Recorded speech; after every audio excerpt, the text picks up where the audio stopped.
Chana Katz, they were all in the same little tent, and Liba was around, and she always used to peep out of the tents at night to see what was going on. And once she dared run out in the pajamas, the Bulawayo girl running in the pajamas, but she was full of fun. And I remember very clearly, she used to attack Stephen Abelman, who came there and he suddenly become kosher, and the Rhodesian kashrut wasn't kosher enough, and he stood on his back learning there, and but he's not here today to see more about it.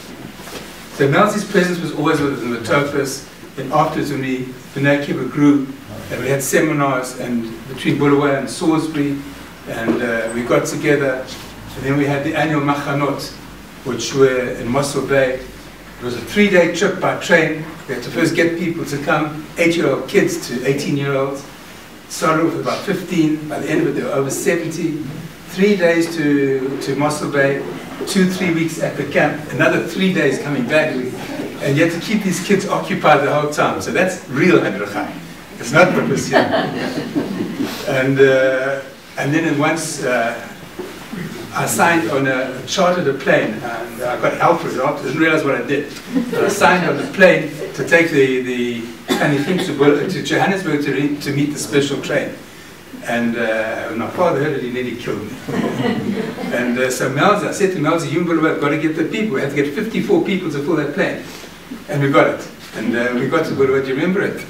So it was chartered. I think Stephen Wheel was involved on the other side. And that was Melzi. Melzi was part of the whole thing. And we had many, many times together. And the next Shlav was at university. At university, she lived opposite me in the last 2 years in Murray Road. And she had an apartment there. And we often used to go for walks. And she used to pour out her heart, good, bad. I was a quarter, but it was lovely. She was great. And that was Melzi. The next thing she came to Israel. And well, the story you all know in Israel, but she was by the side. And in Israel, she was aware for the kids. Everything was a challenge for her. Everything was fun. She even used to go into bed and have rats in the bed or hamsters in the bed. And I don't know what else, but these boys got up to, they still get up to all the nonsense, and she was still there. And another thing which really points the character, in 1973, Myrna and I, we had a rather serious car accident. And on my way to recovery, when I got to Rhodesia, and I was still semi-conscious for many, many months. And I don't know if I hallucinated or whatever happened. Suddenly one morning I woke up and I saw at the door, Melzi. I don't know if it was Melzi or not, but she was there, she was smiling, she was petite, and I always used to tease about her little toes. And she was there, and I didn't know if she was there or not, and even today, I know she came from Bulawayo by train, which is a 12-hour trip overnight, and at 7 apparently she arranged with my father, and she arrived at our place. She spent 12 hours with me, and she went back that night by train, another 12 hours back overnight, if you remember that. And she was amazing. And I honestly don't remember everything of that day, but I just remember very clearly she was there. I remember very clearly when she left, she cried, I cried, I don't know, but the panic was very, very emotional. And that was her. And since then, she came here. Raymond Chapto, she Chap Raymond, and Robert Chapti, and since then the Salems and the Bicks and the Chazans have been very close in every single thing, and the boys, B'nai Bait, and even now. And her still lingers on with us.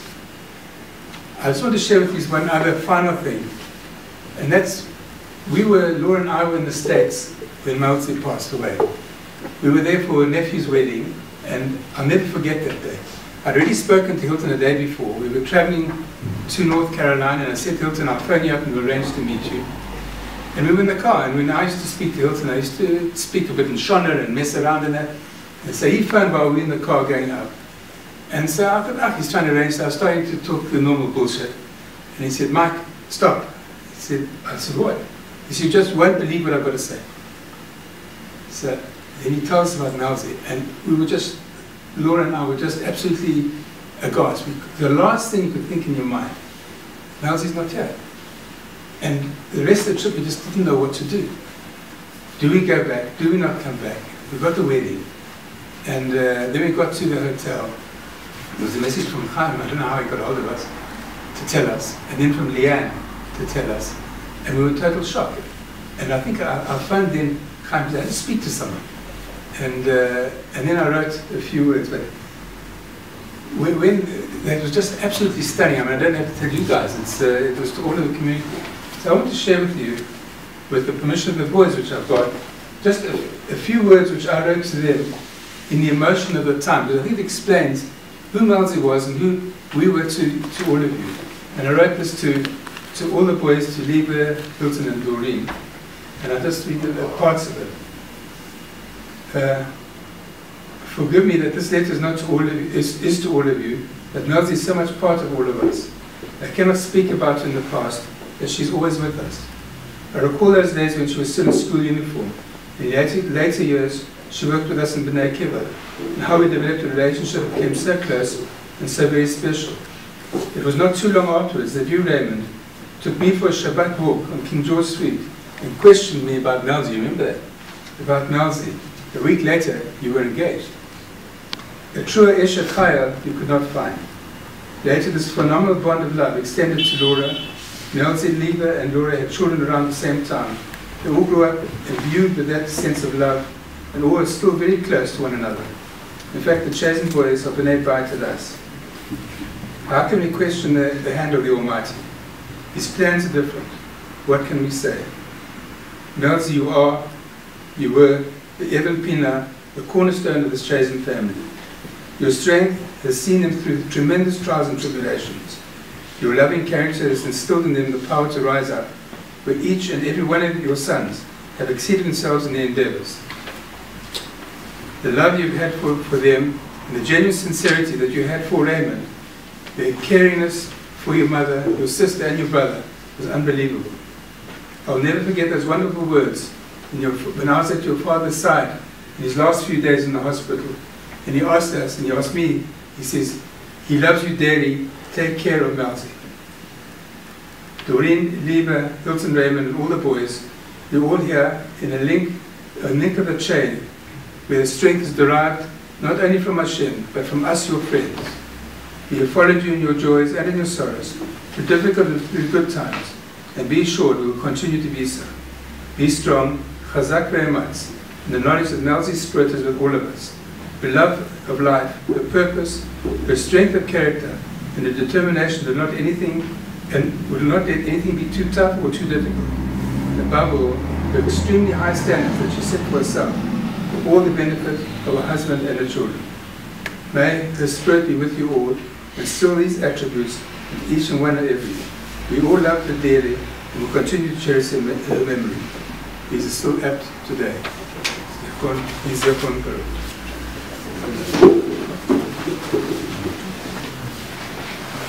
I know that it's taken a bit of time, but every year there's a Siyum, and I just wanted to share with you quickly.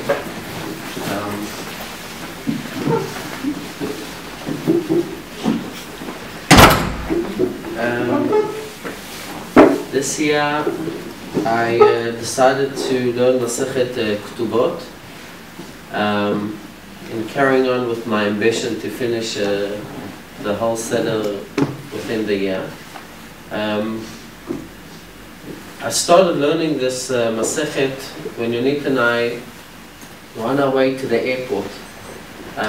Suddenly it struck me that I might not have enough time to do it when we get back, and I got into a bit of lachatz to try and do it, and I felt that it was in a way kind of an awkward feeling, because whenever I learn, every day I have this sense that I'm learning for Ima, and it was kind of a weird thing to be doing this while you're on honeymoon.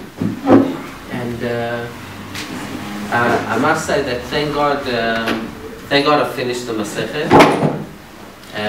But even more so that it even had more meaning this time around, to be doing it not on my own, put it this way, and in different circumstances. Before I end off the Masechet with the final thought of the Masechet, I just just to give you a bit of a background, which I think is so appropriate to this evening. The last Mishnah in Ketubot speaks about the value of living in Israel.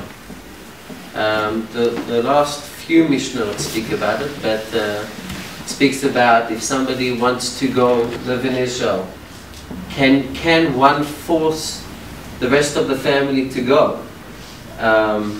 And vice versa, can one be forced to leave Israel? And it goes into all the merits of living in Israel. It also speaks about the hardships of living in Israel. It speaks about, you know, the time of Mashiach and what's going to happen, and a lot of consequences, so to speak, of the Geulah, if you want to call it that. And then the final thought goes as follows. אמר רב חייא בר אשי, אמר רב, עתידים כל אילני סרק שבארץ ישראל, שיטענו פירות שנאמר כי עץ נשא פריו, תאנה וגפן נתנו חילם. Rabbi Chia bar Ashi says in the name of Rav, in the future, all fruit-bearing trees are going to bear fruit, as it says, ki etz nasa piriot, the trees will be fruitful, tena vegefen natnu chalam. The dates and the grapes will give their tvuah, will give their fruits. And I thought that it was quite an amazing combination of the last 10 years of what Tomer spoke about, this journey, this process of bringing everyone together, this value that we all have of being here, not only in Israel, being in Gush Etzion, in Alon Shvut, with us buried, with us, half the families in Kfar Etzion, and this value of the sacrifice made to be here. And then the last idea of all the fruit trees, which incidentally are our names, and Idan being some kind of a Gan Eden to